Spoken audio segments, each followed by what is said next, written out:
podcast party. Descent into Avernus.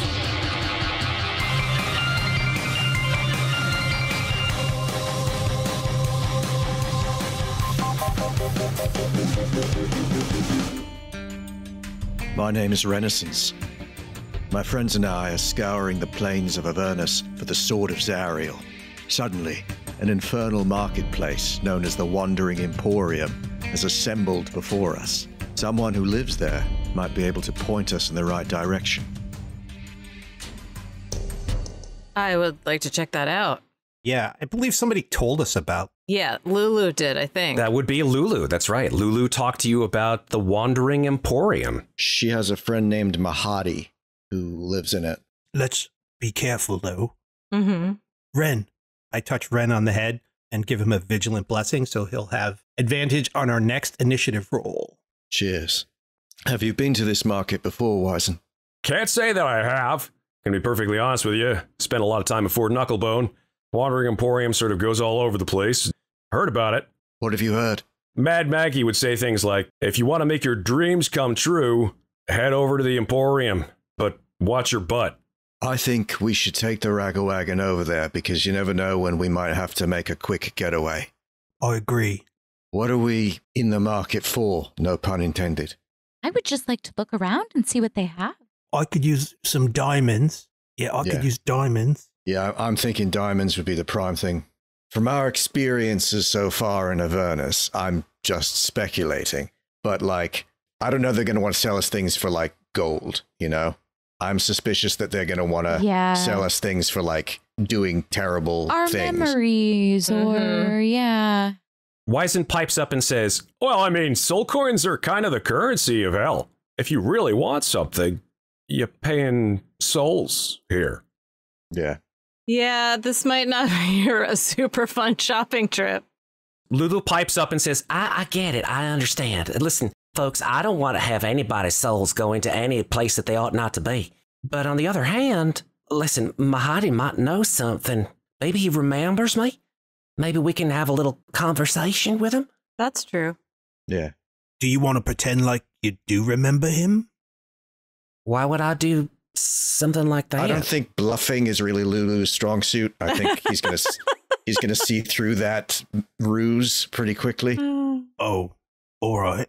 I do have some things that aren't soul coins that somebody might be interested in trading for because they do have some use down here. I have magic. Maybe someone needs, like, I don't know, a curse removed or... That's true. Let's see what's on offer, and we'll look for Mahadi. Okay. All right, Wizen. Yeah, we want to ride the ragawagon right into the market if we can, or as close as you can get us. yes, that shouldn't be too much of a problem. He mounts back up onto the ragawagon, taps one of the gauges, which sort of has an empty and full meter. Yep. Yeah, we're at a quarter fuel tank left on this coin. It's not the most fuel efficient vehicle. So when they're spent in the tank, they're gone. Like you can't take one out and refill it and put it back in. This isn't a reduce, reuse, recycle situation. Yeah, like recycling is like the opposite of what's done in hell. Where are these things made? Who's printing these? According to Maggie, she told me that the soul coins are made in another level of hell by this archduke named Mammon. He's kind of all about greed, monetary wealth. It kind of really fosters it amongst mortals. But of course, you know, devils have their own way of making sure that currency still stays the standard issue. And, well, souls being what they are, there have to be some way of transferring them to another. And the coin is the currency of hell. So that's where the souls get put into them. Well, no, actually, that's where the coins are made. Yeah, you can get an empty coin and then put a soul in it. Exactly. You know, as you can see, these are all stamped with Zariel's her initial on it. That these are made specifically on her behalf, which means that those coins are sort of currency for her. So she and people who are deputized by her are the ones that really can choose what souls go into what coins. How do you get them out? You destroy the coin. The soul will return to where it's really meant to go. On the other hand, you know, when the souls go into the tank and then they're used to power the vehicles, those souls, well, they don't go anywhere anymore. Obliteration. Yeah. But hey, I don't want to drag you down or anything. I just want to tell you what's up. Puts his goggles on over his eyes, turns the ignition on as the Ragawagon begins its traverse towards the Wandering Emporium. As you approach, you see that the infernal vehicles, these war machines, have all stopped and have sort of splayed out in a sort of a horseshoe pattern, and that the tents and flapping pieces of cloth that were displayed on the top are now sort of slowly being somehow ratcheted down to the space in between all of these vehicles. They seem to be sort of setting up shop. The curtains are made of sort of small rectangular pieces of some kind of dark red fabric, and you see that they are anchored in place by iron plates. As you get even closer, you see that there are lamps or lights of some kind dangling from chains strung between all of these different tents.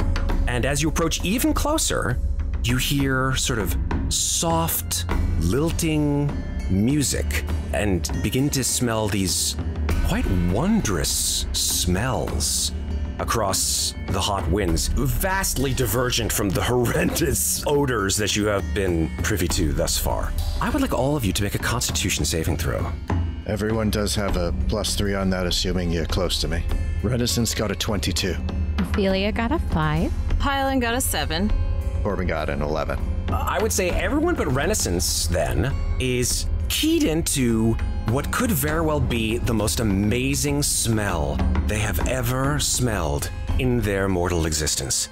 You feel the pangs of hunger attack your midsection like nothing you've ever felt before. The foods that you've been waiting for your entire life are within this emporium, and they're just waiting for you to take them and eat them. Something smells really good. I'm starving. Yeah. My stomach's gurgling. Let's get some food. I would love some food. Do I smell anything, Matt? You do. I mean, you smell like food. It's definitely better than the food that you've been having here in Avernus. Even the rations that you guys have been taking, they've tasted really kind of less than what you've expected. And each day that you've gone through Avernus, the food seems to be tasting more and more awful. Wizen parks the Ragawagon sort of at the very front of this horseshoe of infernal vehicles and tents, and an enormous throng of all kinds of creatures within. Some of them are within the tents themselves. Some of them seem to be customers nearby and around those particular tents. But one person, right where you guys have parked, stands and turns and flourishes with a bow towards you. As he stands up, you see that this individual is wearing a very bright set of cloth around his frame. He has a very interesting sort of salt and pepper beard. He has dark skin and a sort of a headband around his face. And his grin is ear to ear. His eyes twinkle with delight. He's got a couple of gold earrings. He has a sort of a small curved dagger at his waist. And he's got sort of like almost like a peacock pattern garment.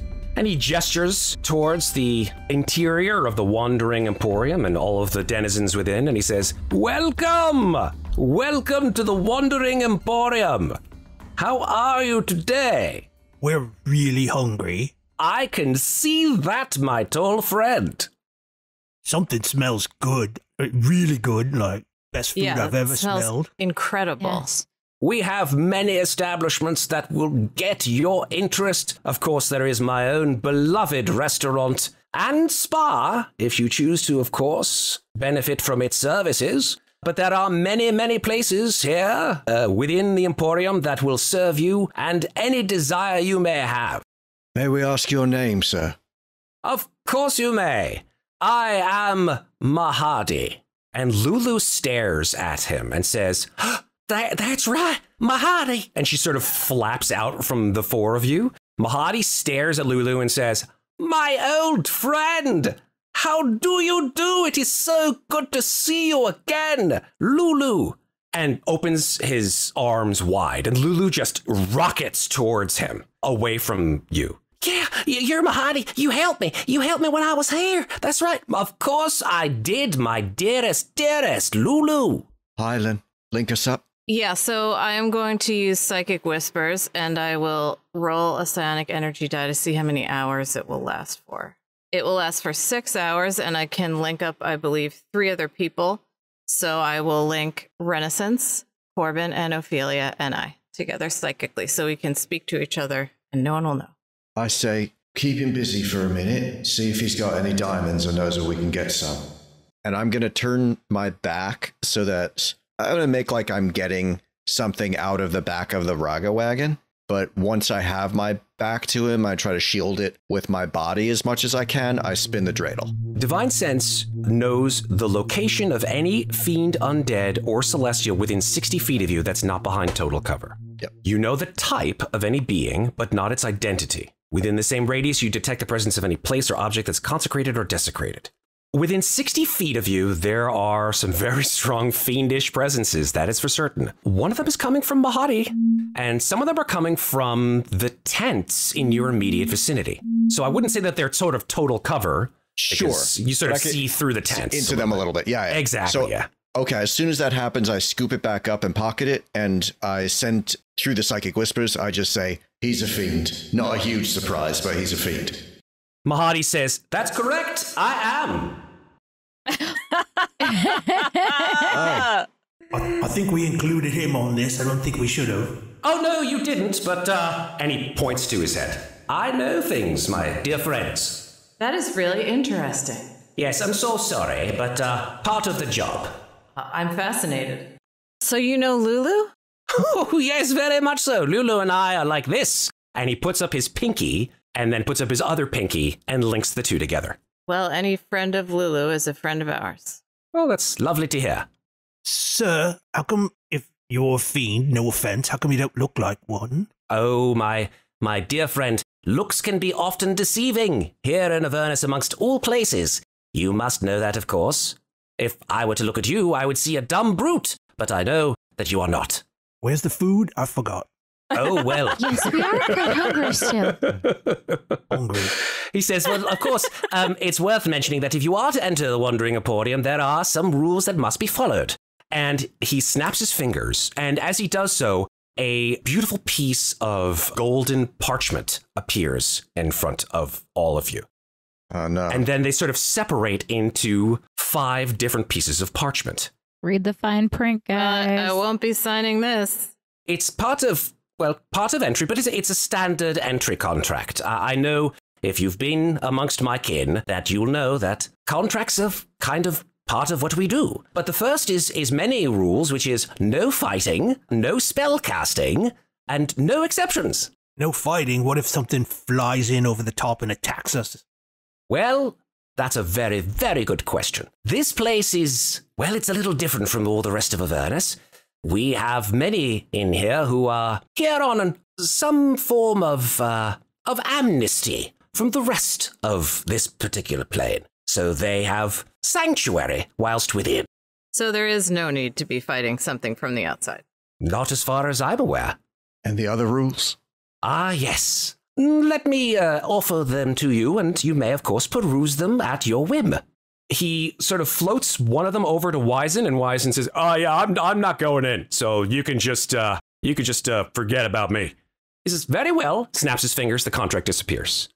But for the others of you, the contract still remains. Infernal Rapture Agreement? That's correct. Okay. You look up, and he says, "That's the name of my restaurant and spa, the Infernal Rapture." Nice. Infernal Rapture Agreement. This contract exists between the proprietor, hereafter referred to as Mahadi, of the Infernal Rapture Spa and Restaurant, hereafter referred to as the establishment, and the customer as named and signed below, hereafter referred to as the customer. This contract shall be considered valid and enforceable until such time as all terms are satisfied. This contract contains the full details of the agreement between Mahadi and the customer. 2.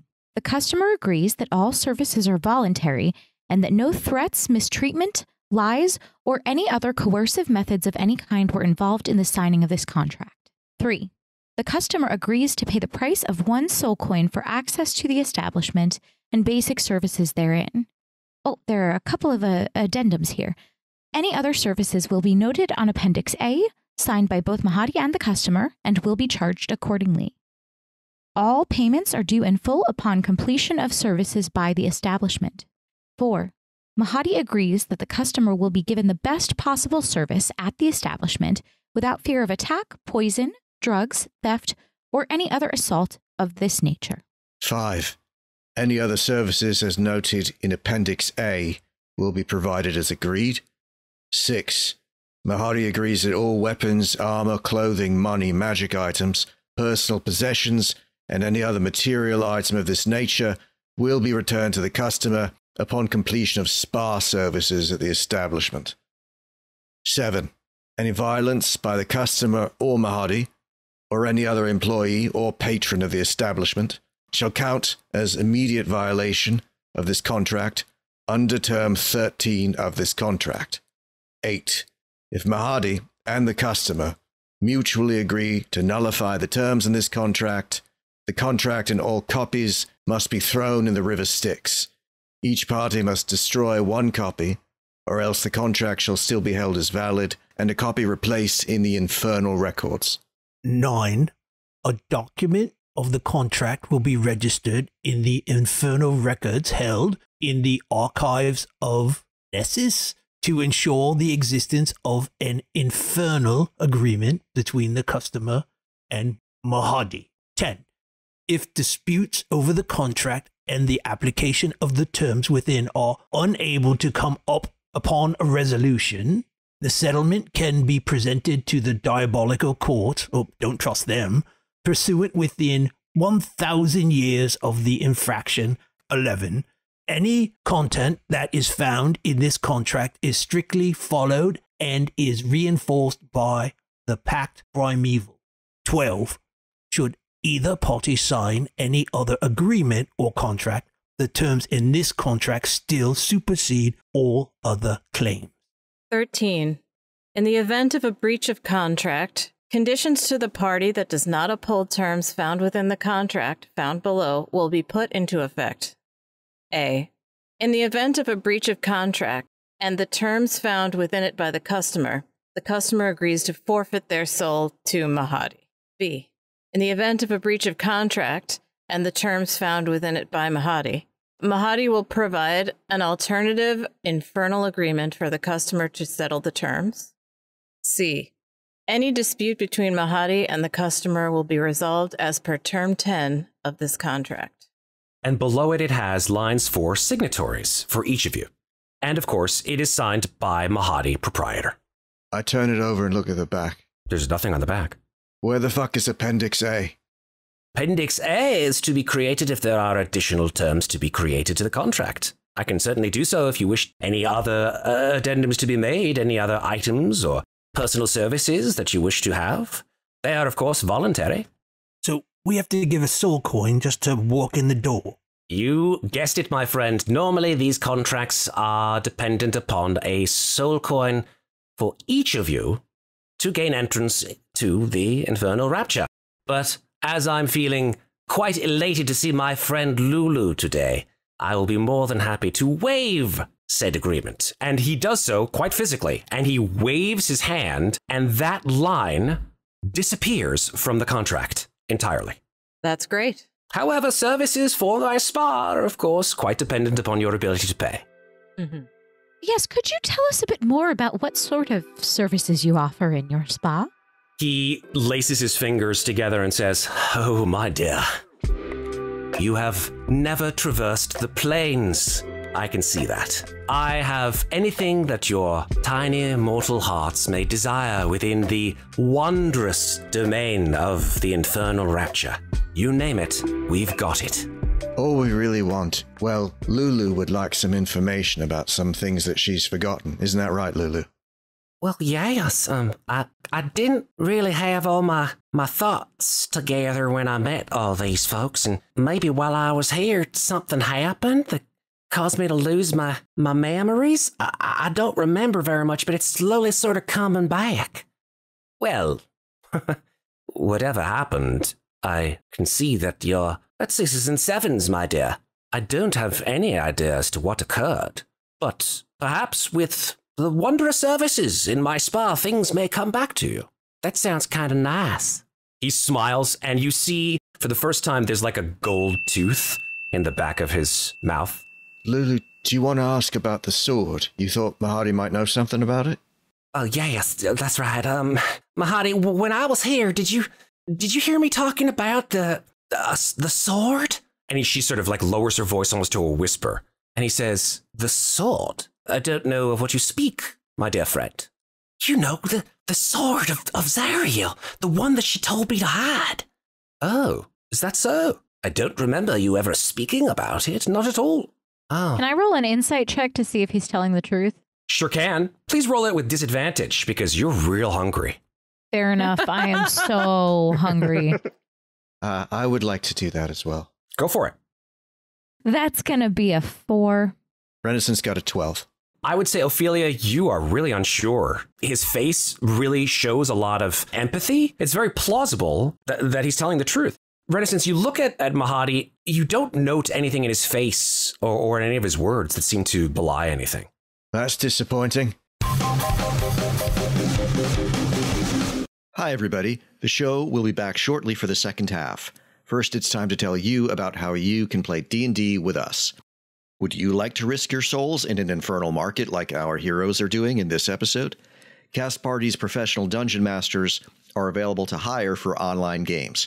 We have games for kids as well as adults, and our DMs can run almost any of the official Dungeons & Dragons 5th edition adventures, as well as third-party adventures, and some we've created ourselves. With our Beyond D&D online game series, Cast Party is also branching out to play other tabletop role-playing games with you, including Pathfinder 2e, Blades in the Dark, Dungeon Crawl Classics, Alien the Role-Playing Game, Monster of the Week, and others. Check us out at cast-party.com and follow us on Facebook at CastPartyDND, on Twitter at CastParty2, on Instagram at cast_party, or on TikTok at cast_party. Thanks very much for listening, and now back to our adventure in Avernus. Oh, well, it's certainly a nice operation you've got here, Mr. Mahadi. All aboard, everyone.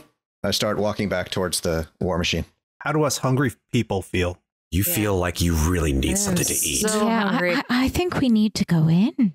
I mean, it's free-ish, so maybe just some food really quickly. How does the contract end? I don't remember that part. Sorry, I'm bad with the book learning memory. Well, this is a standard entry contract. And once, of course, you provide payment for services given, then the contract is fulfilled. I say, why are we even talking about this? Well, but the food smells But good. something's wrong with all of you. I mean, yeah food I'm smells really good. hungry. All right. I mean, we can find food somewhere else. Not Not this like food, this. though. I mean, We got hamburgers at home. This is lobster and steak. I mean, it's not hamburgers. I show it's the the contract. first thing I've been interested in hell. I mean, it's the first nice thing I've encountered, to tell you the truth. Mahadi snaps his fingers, and right next to you, Hylan, there is a beautiful red quill. I say, I can barely read this, much less understand it. But the one part that I did pick up is if we violate it, our souls are forfeit to him. Whatever they've got for sale in there, it's not worth that. Well, you don't know until you go in, my friend. Well, no, I do know that I'm not entering a contract with you for my soul, so I can do a little shopping. He can't help Lulu. He don't know about the sword. Let's move on. There are others, whilst she was here, who may know. I mean, listen, I have no problem if you'd like to wait by the car, so to speak. But if your other friends are hungry and in need of respite, then please, by all means, enter. Do you do couples hot stone massages? Oh, do we ever? I mean, Renaissance, you know. Just I don't know what that is, but... Sorry, are you hungry or like... What's going on? I mean, listen, I've just had a rough time since I've gotten here. And I agree with you. I mean, in principle, I totally agree with you. I wasn't expecting this. It smells delicious. They're possibly interesting things to experience in there. I don't know. As they are talking, Ofelia has grabbed the pen and begins to sign. She is so hungry. Renascence, maybe something's wrong with you. Are you all right? Yeah, why do you hate fun? Yeah, and how do you not smell that? You're being grumpy again. Come on. I mean, you know, he wants his souls in that. Yeah, I know. Only if we But only if we violate the terms of the contract and just exchanging goods and services. Wait. I don't think it's a problem. We're just going to get a snack. Wait a second. I'm thinking about this contract. Do we have to give you all our weapons and magic items? No. That's only if you enter the spa, my dear friend. And of course, you'll get them back after services are performed. I'm not giving my stuff away. You're not giving them away. We have a I'm temporary not handing holding. it to anyone. Yeah, anyone. You won't have to, Corbin. Just don't get a mud mephit wrap and you'll be fine. We also don't have to go into the spa, yes. Of course, there are plenty of other establishments here within the Emporium. So we sign this, we go in, and once we cross the threshold again, we've left and we're no longer under this contract? As long as you've paid for services, Right. Absolutely. Okay. And if you break the contract, we get your soul? Unfortunately, I have no soul to sell. But Oh. that said, of course, there can be a separate agreement if, for some reason, he looks up into the sky, there would be some form of me breaking my own contract. It's as if you violate the contract, Mahadi will provide an alternative infernal agreement to settle the terms. Absolutely. That's an agreement that you write up? It will be one that you'd have to sign. An agreement takes two parties, of course, as you remember. So if you violate the contract, your penalty is something you decide? No, it is an agreement. It is a settlement between two parties that if it is disagreeable to you, then a separate agreement will again be constructed. Right. That sounds delicious. I mean, that sounds reasonable. Shouldn't we decide that agreement beforehand instead of after the fact? I'll be honest with you, and something I very rarely am, but I'll say this. In my 7,000 years of existence, I have never, ever found a reason to violate my own contract. It's bad for business. Is he telling the truth? Making an insight check. 10. Sounds plausible. I mean, he looks like he's honest, yeah. I mean, it's 7,000 years. That's a long time, Renascence. It's true. I'm just looking at term 2 here, Mahadi. You know, the bit about coercive methods of any kind. And what of it? Something's wrong with them. I point to all three of them. Something coercive. If it's wrong to want whatever food is in there, I don't want to be right. Yeah, all of a sudden they're like real food fixated, you know, and I'm not. Have you been on Avernus? Yeah, the food's shit, but it's like all of a sudden all they care about is food. I feel like they're being coerced. That's certainly something you can look into your own self to find out if you feel like you're being coerced. I certainly have no need, either physically or psychologically, to convince you to come. If you wish not to sign the contract, that is your choice. I've never been a foodie, to tell you the truth. Really. Eat whatever. Yeah, but I think there might be saffron involved. I've heard about it. I've heard what it good. tastes I had like. it Wonderful once. ingredient, I must say. Yeah, I think it's in there. I can kind of... Am I right? Well, you'll have to look and see. Corbin has a very high wisdom. Sure. Can he tell if, because he trusts Ren more than anybody, can he Make tell an if, insight check on yourself. yeah, sort of. Yeah, that's what I'm asking. Like, or can I perceive that there's something wrong with me? I wouldn't even know how to do that. You know that they have amazing things in this place. Things that would delight your senses to the nth degree. And you've been in hell. The worst possible place to be ever. The food is shit. You're constantly in fights. You're wandering around the plains for days looking for a fucking sword. Yep. I mean, come on. Everyone deserves a little happiness. I don't see what the big deal is. We're just going to get some food. Perhaps ask around a bit to see if Lulu recognizes anyone else, and then we'll leave. I just don't see the problem. If I have powers that are given to me by my god as opposed to magic, am I allowed to use those? Why are you giving him an option to tell you not to, Corbin? Just leave it. It's not in the contract. You can do it. It says no spell casting, my friend. Can I cast a spell before I go in? Yes, absolutely.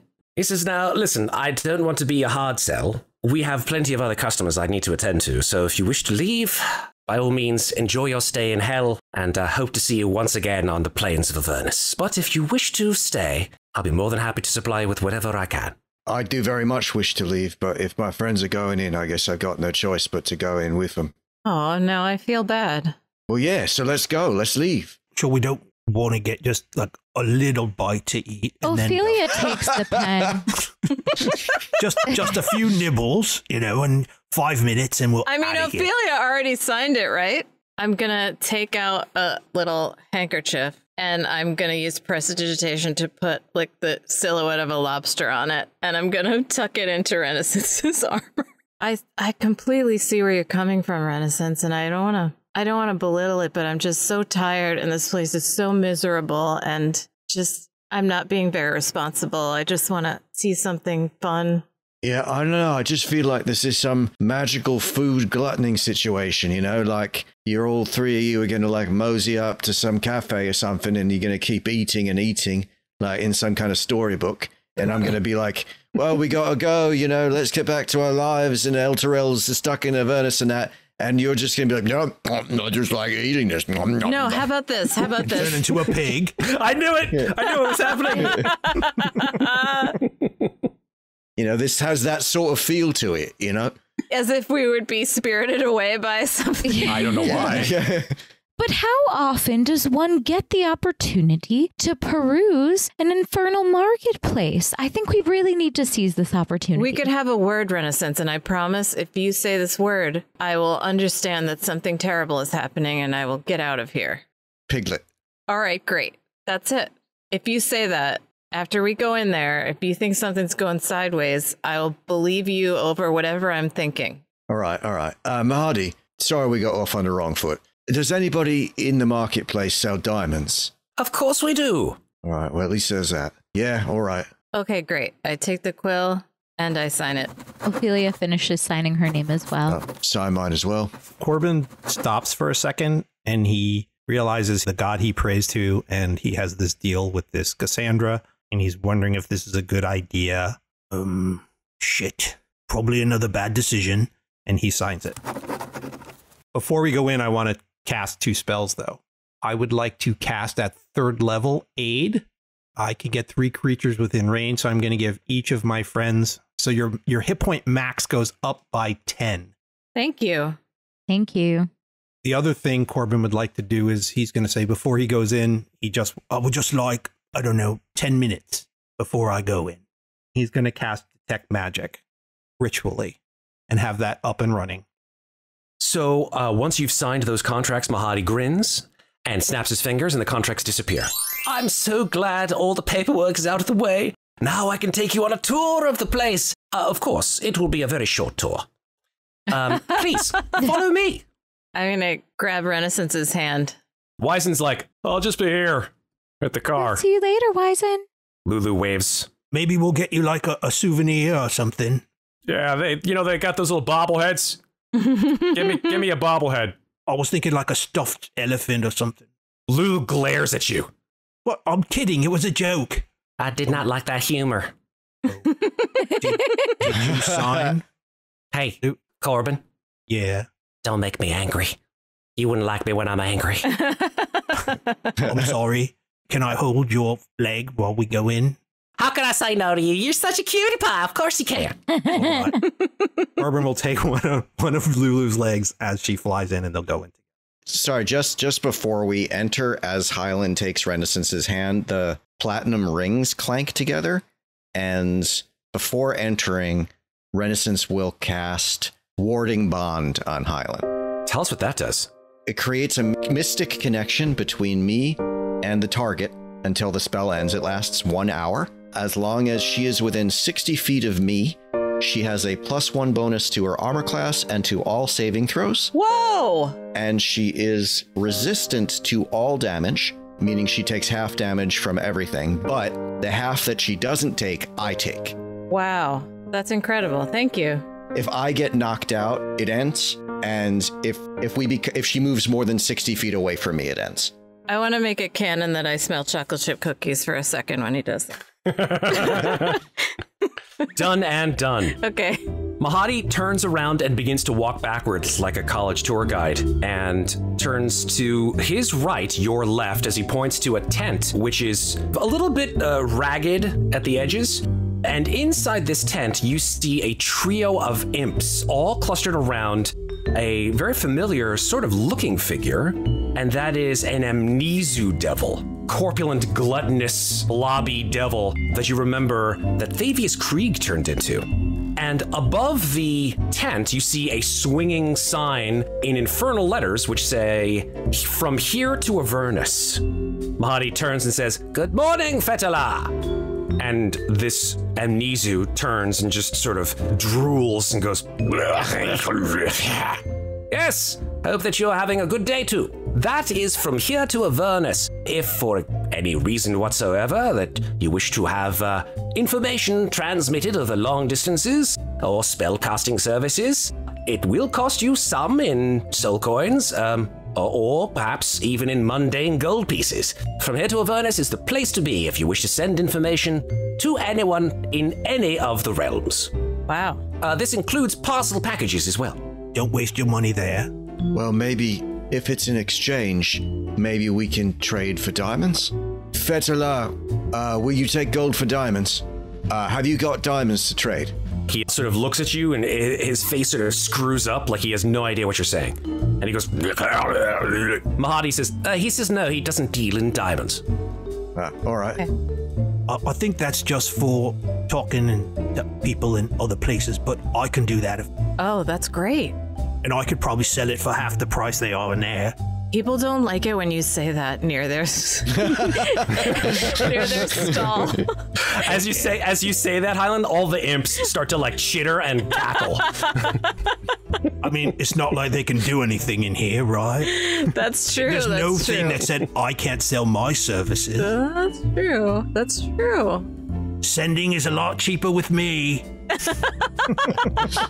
Mahadi looks at you and says, "You've got the makings of an entrepreneur, my friend. You may wish to band with us one day." Mahadi continues to walk along this sort of horseshoe path, points to the sort of northwest, this big tent. That, of course, is my particular establishment, the Infernal Rapture Restaurant and Spa. And all of you who have been taken with these delectable smells find it's like those cartoons where, like, you know, you float on an odor towards. Yeah, it's like it's pulling you in. Like the odor like turns into a hand and like beckons you forward almost. And you see some like movement within this particular tent, but can't really make it out too much. You see some figures moving back and forth within, and hear the sort of clink of silverware and maybe even plates. I just want to look over at Lulu and see if she also seems to be enraptured by the food smells. Yeah, make an insight check. I only got a 7 on the insight check on Lulu. Yeah, you look at her eyes are wide, but beyond that, you don't see her sort of drooling. I say, Lulu, you just keep your eyes open and see if you see anyone else you recognize or remember, okay? All right. That's no one so far. All right, let's mingle, act casual, but don't look like you're trying to act casual. No, I would never do that. That's a good point. We should all look around, see if there's someone we know. Now, of course, if you are feeling adventurous and wish to perhaps gain more than you've lost here, you may, of course, try our casino. And he snaps, and like neon lights appear at a tent to the sort of like the southwest of you, and the neon lights appear in a sort of flamey fashion. You see a sort of minor illusion of a 6-sided die that's rolling over and over and over again. And you see that the words under it are heads will roll. If you wish to try some of our games of chance, wish to leave with perhaps additional soul coins or gold or even diamonds, you may wish to, of course, barter with those within. It's your choice. He continues on his path. This whole place seems like a little bit of a gamble, so I don't know about that. Well, I'm still hungry. Can we go to the restaurant? Why are we walking past this restaurant? Well, we'll circle back around. Let's just let's not be rude. We'll finish Mr. Mahadi's tour just to get the lay of the land, so to speak. But I'm hungry now. Some of you, of course, having braved the horrific plains of Avernus, may wish to have a little bit of a freshening up beyond the services provided by my spa. And that, I can tell you, my friends, is a service provided no one better than this person right here. And Mahadi points to a rather sort of small, dilapidated tent, and a human woman, tan or maybe olive skin, walks out, sort of smiles and bows her head, and Mahadi points to her and says, "This is Bernie the barber. Bernie will do you right, so to speak. She has a special predilection towards stories and will make your time in her chair feel absolutely worth it. Isn't that right, Bernie?" And Bernie looks at the four of you and says, "Greetings. I am Bernie. If you wish to use my services, I am at your command." Her accent is actually quite familiar to you. She sounds like Philasta. That's right, she does. I bet she's from Kalimshan. Pretty hot here. I wonder how much a haircut is. I was thinking about, I didn't think there was any way to do it, but if I can get a short haircut. Do you say that out loud? Yeah. Bernie looks at you and says, "Oh, my dear, the things that we could do, I can just see them in my mind right now." And she sort of puts her hand out and sort of like, almost like does one of these sort of like measuring around your head a little bit. And she does a little bit of a circle around you. And she says, "I think I will take you for Mahadi." And she turns to him. "Is it all right if I do not charge for soul coins for her? I like the way she looks." Mahadi looks at Bernie and says, "Well, it's your customer, dear. We do use soul coins down here." "Yes, but for her, I will deal in gold." Thank you. I'm just curious how much, then I can do some thinking. "I will do you right for 50 gold. Okay, thank you very much. I'll think about it and discuss with my friends, and I'll probably come back. Of course, of course." She nods and bows. Mahadi continues on, says, "Right, over here," jogs over to the other area, and he moves over to your east, where you see there is kind of an argument between a group of creatures and a almost skinny hobgoblin. The creatures that you see before you, two of them are very tall insectoid creatures with enormous claws at the end of their limbs, mandibles, and faceted orange eyes. And between these two creatures, you see a also very tall, gaunt creature draped in robes, also very, very not human, with a greenish tint to its skin and enormous ovoid eyes. If you want, you can make arcana checks or religion checks for these creatures. Renascence has no idea what they are. Ophelia rolled a 12. Hylan got an 18. Corbin did a religion check, and he's +3, and he has a 4. Hylan, you're the only person who knows what these things are. These two on the side, these two sort of insect-looking creatures, are in fact fiends. They're called Mesoloths. They are in the same grouping that you remember at the Tower of those creatures that sort of are in between devils and demons, called Yugoloths. Mesoloths fit in that same category, as does the creature in between the two Mesoloths, which you know as an Ultraloth, very tall, Area 51 alien-looking creature. Oh my god, they're real. I can't believe they're real.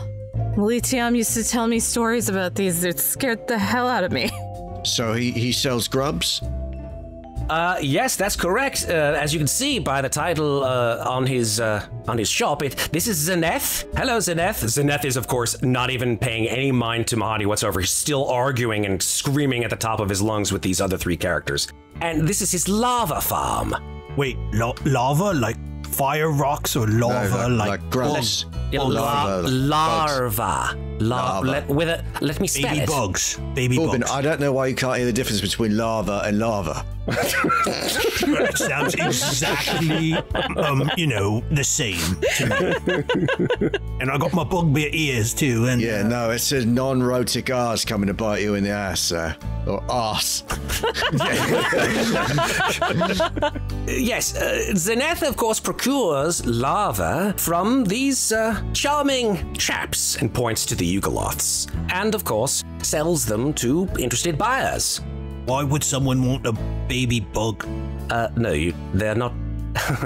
Larva, gods. Larvae, meaning the plural of lava, are indeed not bugs at all. They are nascent fiends, but have not yet become, for example, Nuparibo or the like. So, like a fiend babies.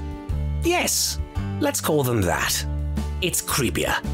Sort of same question, though. Like, why would anyone want to buy that? Oh, they're delicacies. Other fiends love to devour them. They're delicious. Okay. I wish we never asked. That tracks. Anyway, we prefer to eat them. And eating them does what? Ups our calorie content? I don't understand the question. We'll never know. That's not what's in your restaurant, right? Oh, no. Okay, good. I don't think we're shopping here. Let's skip the larva farm.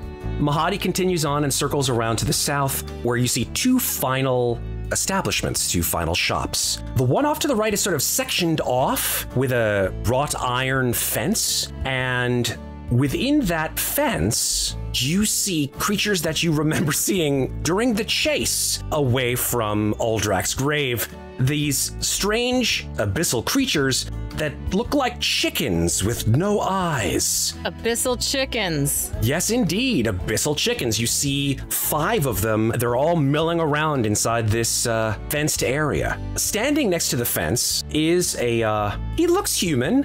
Where his fingers are, they sort of stretch out like tentacles for about 5 feet. So They look like enormous tentacles sprouting out of his fingers, which he's using to sort of splay little pieces of flesh inside this fenced area. As you look at him, you see he also has no hair and no ears. Mahadi sort of approaches and waves in front of him. The man, for all intents and purposes, turns around, and Mahadi begins to do a form of sort of sign language to him. And he says, to you, he says, "This is Eliak. He's deaf, but is able to read lips quite well. This is his establishment, Icker's Away. If you wish to, of course, have any demon Icker, well, those abyssal chickens, they're not for nothing." Huh. We may want to purchase some of that. Could you ask him, does he accept gold or only soul coins? No, of course not. Eliak has no need for soul coins in that he is not a fiend. He will sell demon Icker for, as he points to a little sort of price board that has appeared on the side, 100 gold pieces a flask. And he will buy demon Icker for 25 gold pieces a flask. If we were to try to collect some for him, like, what do you put it in? Something that you don't touch, I would hope. That's how he got those fingers. Right. Yes, no thank you. And the last shop? Over here. And he points to a sort of run-down shop where there is literally no name to the shop until Mahadi walks within about 10 feet of it. And it says, "What you most desire." Huh. There is simply a table laid out in front of this infernal vehicle. It has a long roll of parchment and then a bowl on top of it, a sizable bowl. Mahadi says, "This is perhaps one that may interest you the most." Oh, yeah? Go on. Everyone has something that they greatly desire, beyond what we can provide in our lovely establishments here at the Wandering Emporium. Of course, there are many things here within the shop, but they come at a cost, as everything does here in Avernus. Do you walk into this shop? Is there a proprietor? Oh no, there's no proprietor at all.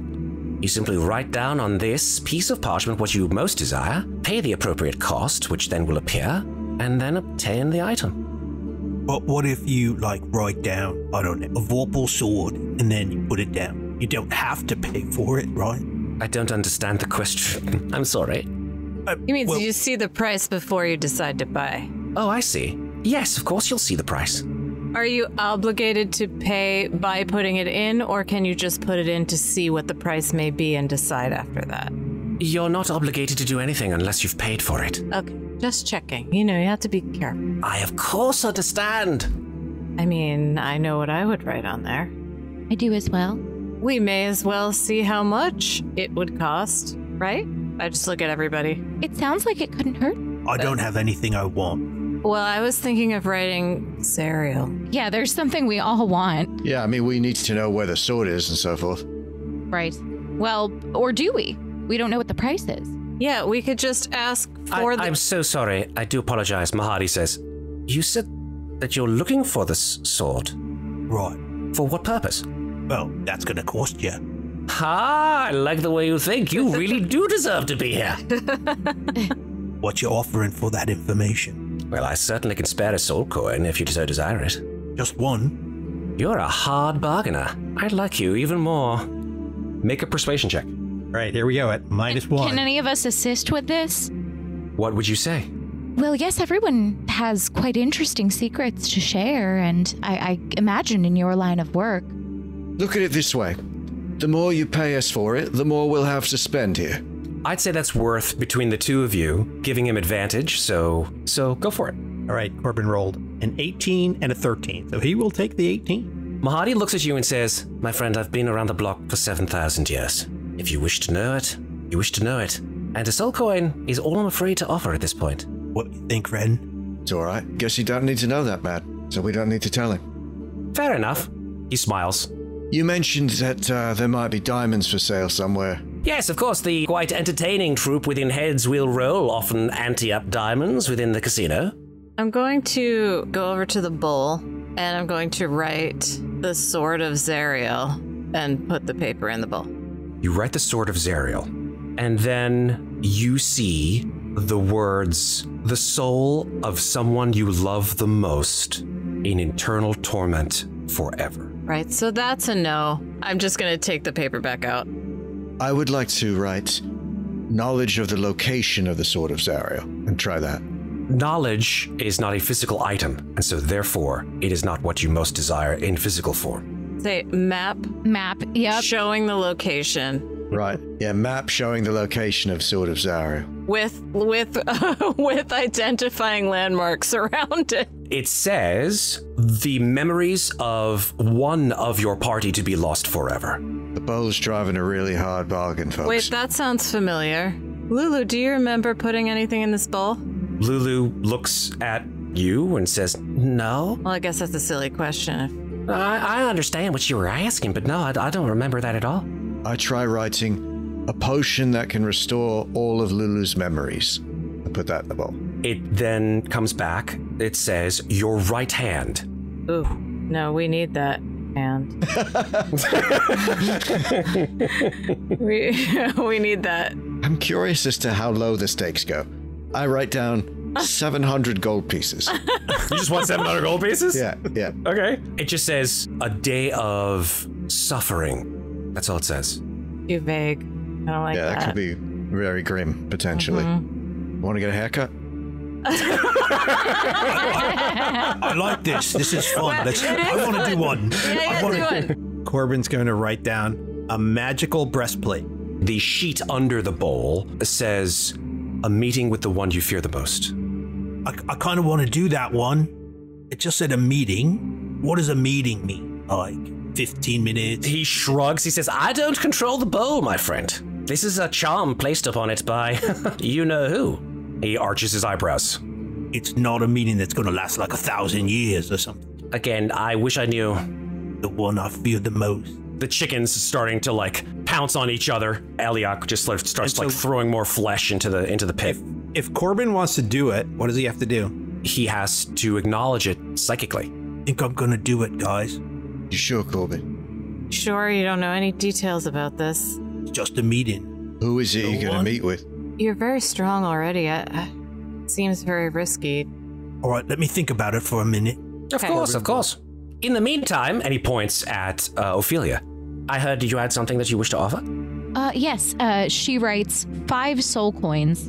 The sheet on the bowl says, you must swear here on this parchment to reveal to your friends that which you have lied about. Ooh. I will acknowledge it with my mind.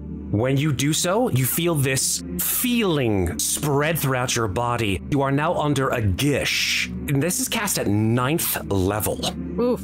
And you must do exactly what is revealed to you on this parchment. And as you feel this feeling spread throughout your limbs, Ofelia, 5 soul coins appear stacked neatly on the table. Oh? Mahadi, he rubs his hands together. You know, if I had some popcorn, I would be eating it right now. God.